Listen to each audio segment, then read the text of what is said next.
Ղարաբաղյան շարժման խոսույթը պետք է ավարտված համարել, իսկ ով համաձայն չէ, կարող է հեղափոխություն անել։ Այս հայտարարությամբ վարչապետ Նիկոլ Փաշինյանը ճեպազրույցում ներկայացրեց իր քաղաքական գնահատականը։ Այն խոսույթը, որ Ղարաբաղը մերն էր, այլևս մերը չի, այդ խոսույթը, որը ես էլ եմ ունեցել այդ խոսույթը, այդ աշխարհաքաղաքական թակարդում գտնվող խոսույթ է, ճշմարտությունը այն է, որ Հայաստանի Հանրապետությունը մերը չէր եւ այլևս մերն է։ Փաշինյանը նաև չժխտեց, որ ինչպես նախագահ Վահագն Խաչատուրյանը ինքն էլ իր շնորհակալությունն է հայտնել Իլհամ Ալիևին։ Ինչ վերաբերում է Ադրբեջանի նախագահին, ես կայացրած մի շարք որոշումների վերաբերյալ իմ հրապարակային գոհունակությունը արտահայտել եմ։ Ճանապարհների ապաշրջափակման մասին խոսելով վարչապետը շեշտեց, որ այս հարցում Ադրբեջանին չպետք է քննադատել, իսկ գերիների վերաբերյալ հայտարարեց, թե նրանց կյանքը վտանգի տակ բոլորովին չի եղել։ Քաղաքացիական հասարակությունը բարձրաձայնում էր Վագեվ Խաչատրյանի կյանքը սպառնալիքի տակ լինելու մասին, Վիգեն Էուլակչյանի կյանքը սպառնալիքի տակ լինելու մասին։ Օրակարգային հարցերից զատ վարչապետը դժգոհեց կառավարության նիստում։ Ասում է, տարբեր ոլորտներում կառավարության կատարած աշխատանքի մասին բավարար չի խոսվում։ Եվ այդ լռությունը, անկեղծ ասած, մի քիչ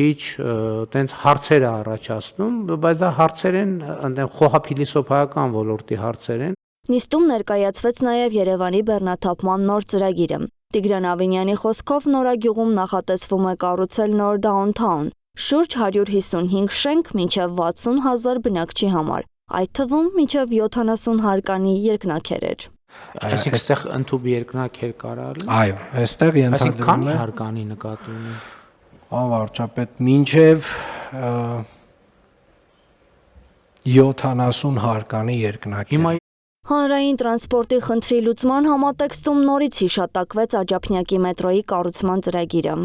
Աջափնյակի մետրոյի կայարանի կառուցումն է, որը որ մոտավորապես 22%-ով կավելացնի մետրոյից օգտվողների քանակը։